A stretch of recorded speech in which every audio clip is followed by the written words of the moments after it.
اليمتم هشيما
السلام عليكم ورحمة الله وبركاته.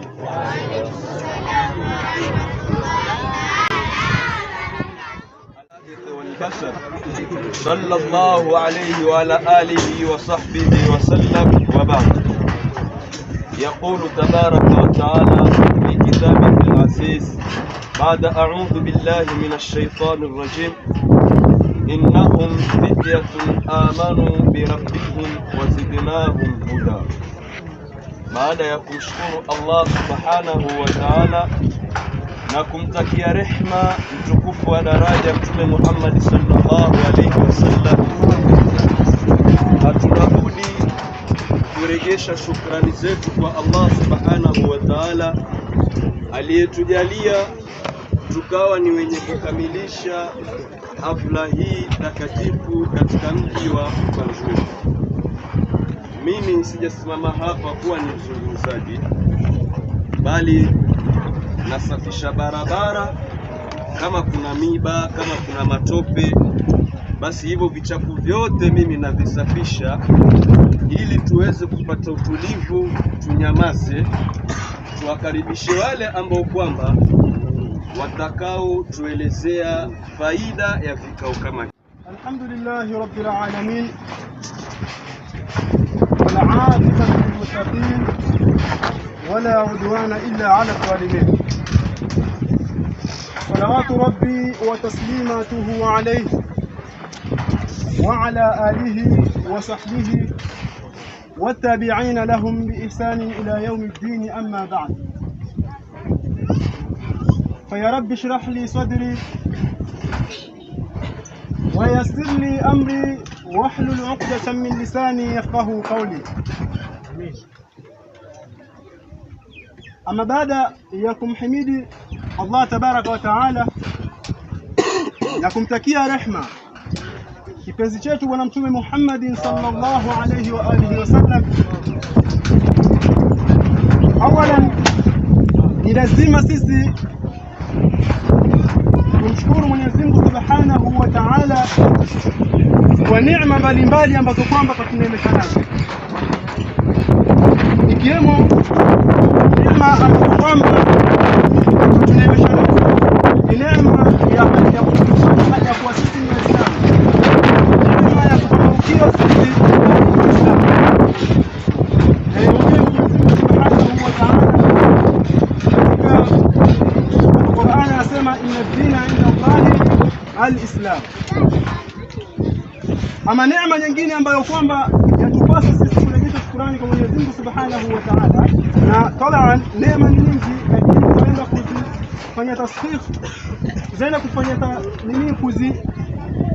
kuzihusisha hizi neema ambazo kama naenda kuzitaja, tuwe ni wenye kumshukuru Mwenyezi Mungu Subhanahu wa Ta'ala. Neema inayofuata, neema kubwa, ni kutujalia sisi tukawa ni ndani ya ummati Muhammad, na yeye Mwenyezi Mungu atusifu kwamba sisi ni umma bora. Ubora wetu ni kwamba amesema Mwenyezi Mungu Subhanahu wa Ta'ala fi al-Qur'an al-Karim, kuntum khayra umma ukhrijat lin-nasi ta'muruna bil ma'ruf wa tanhauna 'anil munkar. Nyinyi ni umma bora ambao kwamba mnatokamana na watu, kazi yenu kubwa ni kuamrisha yale ambayo kwamba ni mazuri, yale ambayo kwamba ni mema, na kukatazana yale ambayo kwamba ni maovu, ni mabaya mbele ya Mwenyezi Mungu Subhanahu wa Ta'ala. Na neema nyingine ambayo kwamba ninakuhusia, neema ya mwisho lakini si ya mwisho, ni neema ya siha. Mola akatujalia tukawa sisi tuwazima. Kwani ni wangapi ambao kwamba mwaka jana tulikuwa nao, lakini watu kama wale leo hatuko nao tena, wametangulia mbele za haki. Kwa hiyo kwa ajili hii tumshukuru Mwenyezi Mungu Subhanahu wa Ta'ala kwa kusema alhamdulillah, na kwa wingi tufanye yale ambayo kwamba katuamrisha nayo na tukatazike na yale ambayo kwamba katukataza nayo. Ndugu zangu, kama alipotangulia wa kwanza akatupa maelezo namna alivyosifia ni bora lisingalionekana. Kuna wakati mwingine mtu akikusifia mtu fulani ni bora ile sifa ikabakia vile vile, usimuone yule ambaye kwamba kasifiwa, sababu ukija ukimuona sifa zile na yeye haziambatani. Yani ni bora ungelisikia zile sifa tu peke yake alafu ikaisha hivyo. Ndio mimi hapa nimesoma al-Markaz Salihin kweli, lakini waliotoka pale na mimi sijui wao wametumia njia gani na mimi nikatumia njia gani, lakini alhasil tutaenda kukizungumza kile ambacho kwamba ni kichache. Ikiwa ni kizuri tuondokane nacho, na ikiwa kina upungufu ndani yake basi ni tafsiri zangu ama ni uchache ama ni udhaifu wa elimu yangu. Mimi sina mazoea na kusimama katika hadhara kama hizi. Lau ungalikuwa uko chini yangu, wengine wako chini yangu hapa, utahisi mtetemeko ambao kwamba nautoa kwa ajili ya hofu ambayo kwamba niko nayo kusimama mbele ya maulama, mbele ya wazazi wangu, mbele ya ndugu zangu ambao kwamba wamenitangulia. Wao wamenitangulia kifikra, kiilmu na hata kiukubwa. Ingelikuwa ya wastahiki zaidi wao kusimama na kuzungumza, mimi nikapata faida kutoka kwao, lakini twafuata amri yao kusimama na sisi angalau kutabaruku. Twafuata ile al-imtithal al-amri khairun min suluki al-adab. Ndugu zangu, ningependa kutoa wasia ambao kwamba bwana mtume Muhammad sallallahu alaihi wa alihi wasallama alimuhusia sahaba kwa jina la Tariq. Amwambia, ya Tariq, ista'idda lilmauti kabla nuzuli almaut. Ewe Tariq, jiandae na mauti kabla mauti hayaja kufikia. Hii hadithi nadhani imefundishwa, matini yake imefundishwa al-faslu thalith. Nini maana al-istidad? Maana ya al-istidad kwa lugha ya Kiswahili, lugha ya haraka haraka, ni kwamba ni kuupatiliza ule muda ambao kwamba uko nao, kujiandaa na jambo ambalo kwamba liko mbele yako. Ndio maana kamili ya al-istidad. Wa maana al-istidad ista'idda lil-maut qabla nuzul al-maut, ay اغتنم حياتك في طاعة الله قبل أن يأتيك الأجل. Upatilize ule muda ambao kwamba uko nao kabla mauti hayaja kufikia wewe. Ndugu zangu, nikiwalenga vijana huko, ama yako yale maneno ya kwamba mimi bana bado ni kijana, hayo mauti huwa yafikia wale wazee, ndio huwa sana mauti kama yale yawafikia wao. Lakini ndugu zangu, tunao ushahidi. Ni wangapi ambao kwamba ni vijana marika zetu, lakini tuliwapoteza ndani ya huu mwaka ama nyuma ya mwaka huu, tuliwapoteza. Kwa ajili hii ya kutosha kwamba yeyote ambaye kwamba yuko katika huu mgongo wa ardhi ataondoka saa yoyote.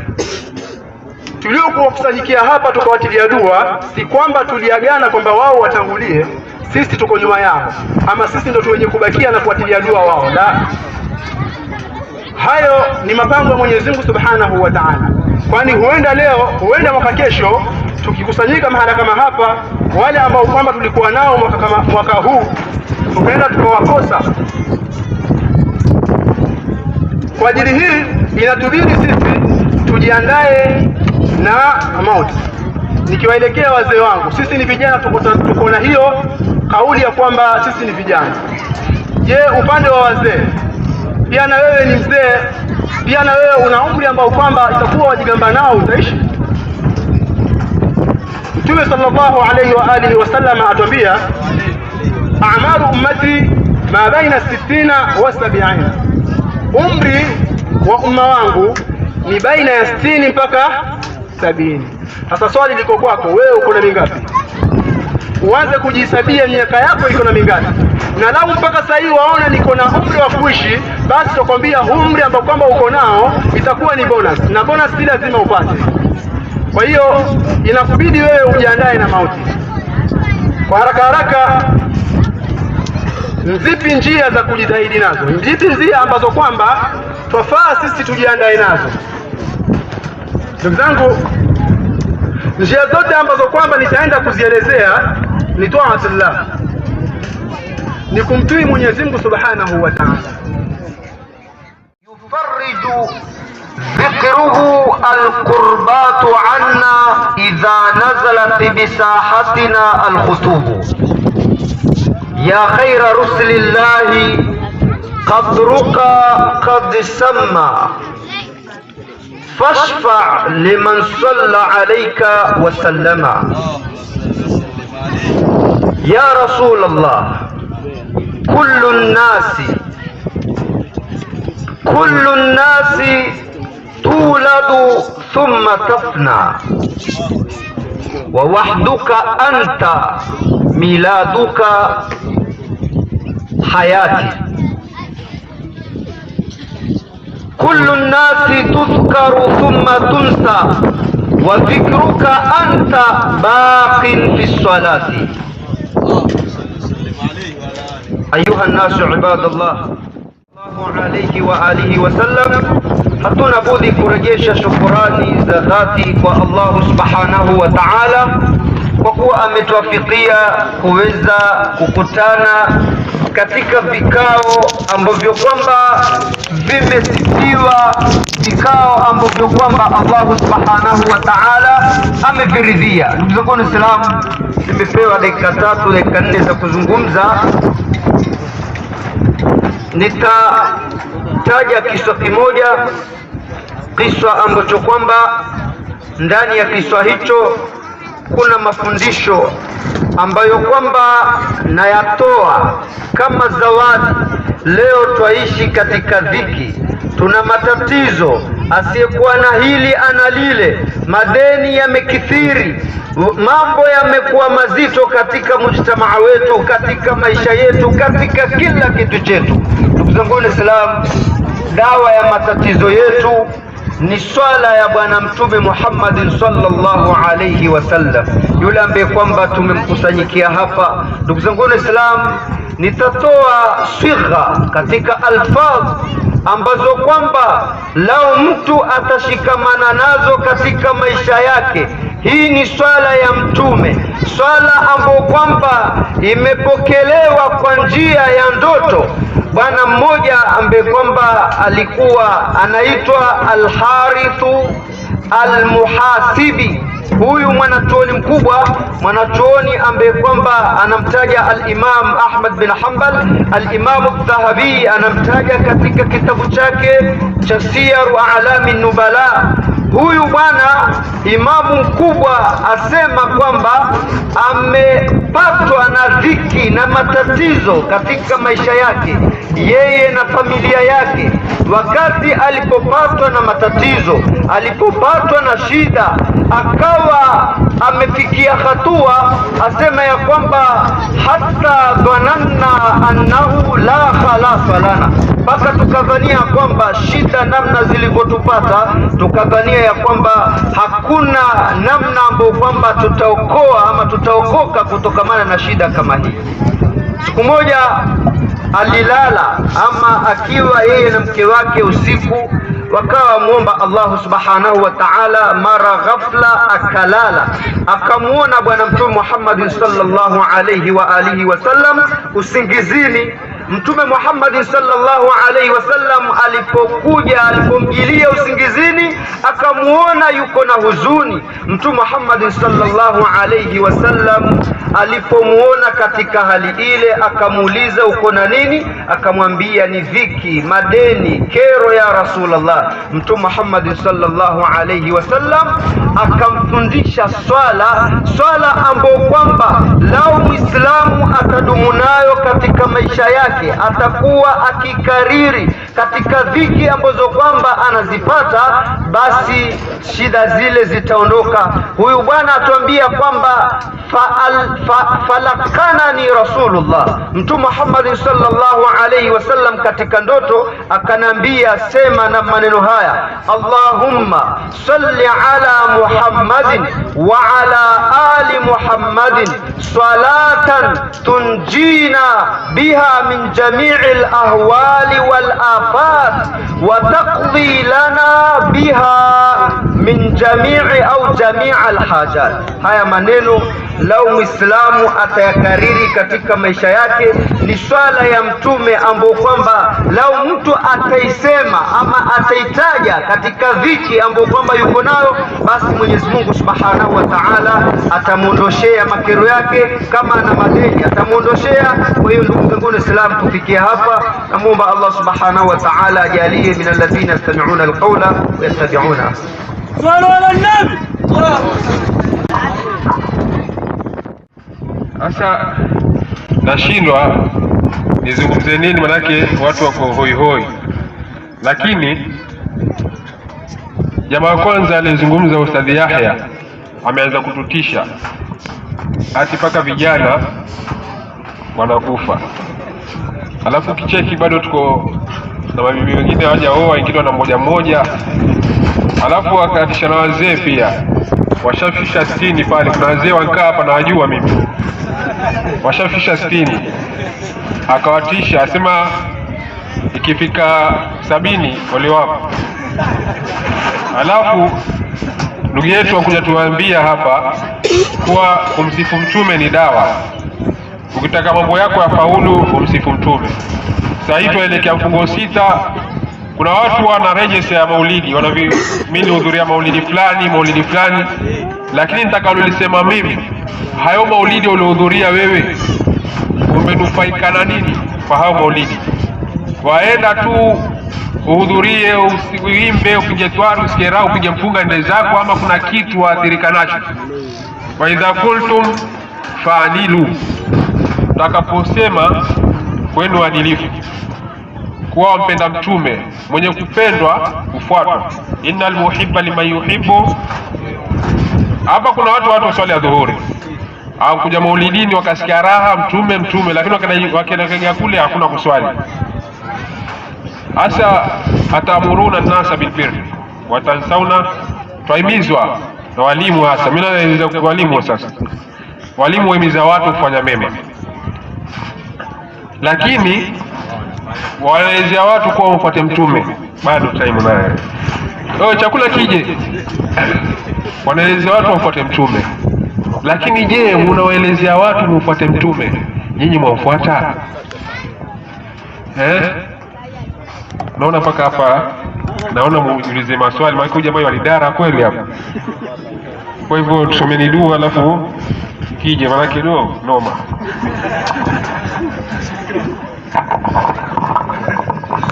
أخونا الفاضل الأستاذ أبو بكر سالم.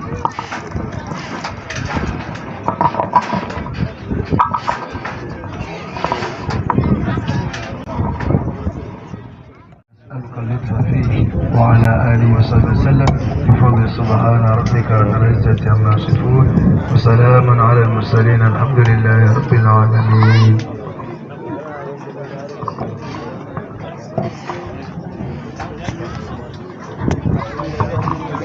السلام عليكم ورحمة الله وبركاته.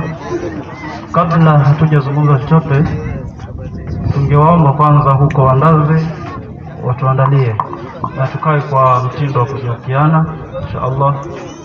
Tulitarajia kabla ya saa 7 hiyo tumemaliza kila kitu mpaka kula, na tuwaona bado kama robo saa na bado kama dakika 7 tuadhiniwe.